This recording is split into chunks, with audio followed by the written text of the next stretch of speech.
ओम नमो भगवते वासुदेवाय। आज मोहिनी एकादशी के शुभ अवसर पर हम सभी मोहिनी एकादशी महात्म्य का श्रवण करेंगे। तो आइए शुरू करते हैं। प्रेम से बोलिए श्रीमन नारायण श्रीमन नारायण श्रीमन नारायण। ओम नमो भगवते वासुदेवाय। युधिष्ठिर बोले, वैशाख के शुक्ल पक्ष में जो एकादशी होती है उसका नाम क्या है, उसका फल कहिए और क्या विधि है, हे जनार्दन आप मुझसे कहिए। श्री कृष्ण बोले, हे धर्मपुत्र, मैं इस कथा को कहता हूँ, तुम मन लगा के सुनो। पहले इस कथा को पूछने से वशिष्ठ मुनि ने रामचंद्र से कहा था।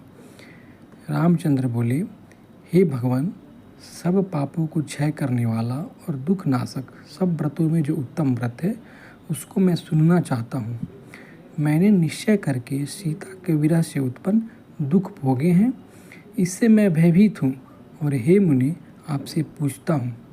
वशिष्ठ बोले, हे राम, तुमने अच्छा प्रश्न किया है और तुम्हारी नैष्ठि की मति है। तुम्हारे नाम के ग्रहण मात्र से मनुष्य पवित्र हो जाता है।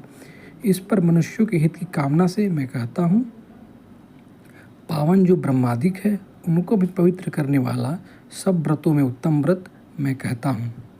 हे राम, वैशाख के शुक्ल पक्ष में द्वादशी युक्त जो एकादशी होती है वह मोहिनी नाम से विख्यात संपूर्ण पापों का नाश करने वाली है। उसके व्रत के प्रभाव से मनुष्य महाजाल से और पापों के समूह से छूट जाता है। हे राम, इसलिए यह तुम सरीखे मनुष्यों द्वारा करने योग्य है। पापों का क्षय करने वाली और महादुख को नाश करने वाली, हे राम, पुण्य को देने वाली इस शुभ कथा को तुम एकाग्र होकर सुनो।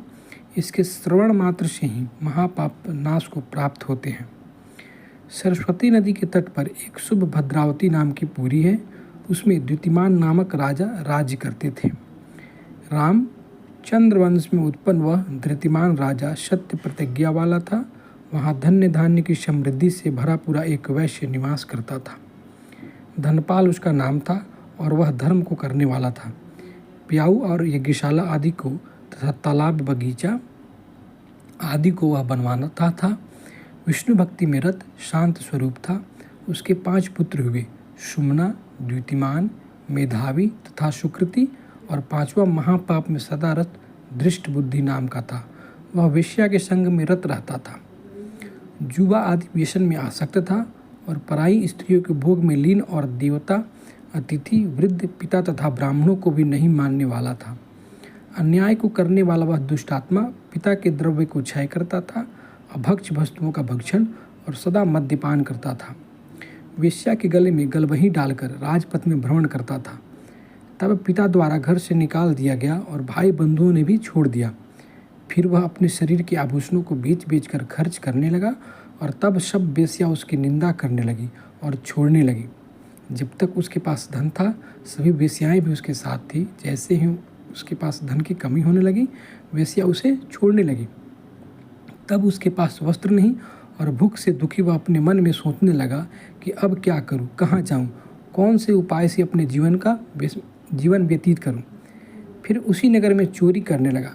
तब राजा के सिपाहियों ने उसे पकड़ लिया और उसके पास पिता के गौरव से छोड़ दिया। फिर वह बांधा गया और छोड़ा गया। तब हार कर राजा ने उस दुष्ट बुद्धि दुराचारी को कारागार में बंद करवा दिया, कोड़ों से मारा और बारंबार पीड़ा दी और उससे कहा कि अरे दुष्ट दुराचारी, तू हमारे देश में मत रह। फिर ऐसा कहकर राजा ने उसे दृढ़ बंधन से छुड़ा दिया। राजा के भय से वह वहाँ से निकल गया और बड़े घने वन में चला गया। भूख प्यास से दुखी वह वन में इधर उधर भ्रमण करने लगा। फिर सिंह के समान मृगों को और शुकरों को मारने लगा। सदा मांस खाकर वन में वास करता और हाथ में धनुष बांध ले पीठ में तरकश बांधे हुए भ्रमण करता और वन के पक्षियों को तथा चौपायों को मारा करता। चकोर, मोर, कंक, तीतर, मूसे इनको मारता रहता। वह दुष्ट बुद्धि, क्रूर स्वभाव वाला जीवों को नित्य मारता।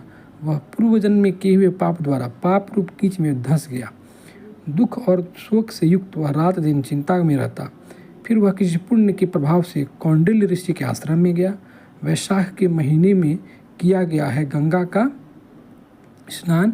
जिन्होंने ऐसे ऋषि के समीप शोक के भार से पीड़ित वह पहुंचा।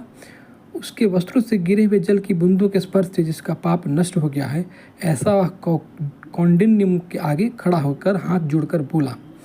दृष्ट बुद्धि ने कहा, हे ब्राह्मण, ऐसा प्रायश्चित बताओ जो यत्न के बिना ही हो जाए, क्योंकि इस जन्म में मैंने जो पाप किए हैं उनके प्रायश्चित योग्य मेरे पास धन नहीं है। ऋषि बोले, जिससे तेरे पापों का क्षय होगा सो तू एकाग्र मन होकर सुनो।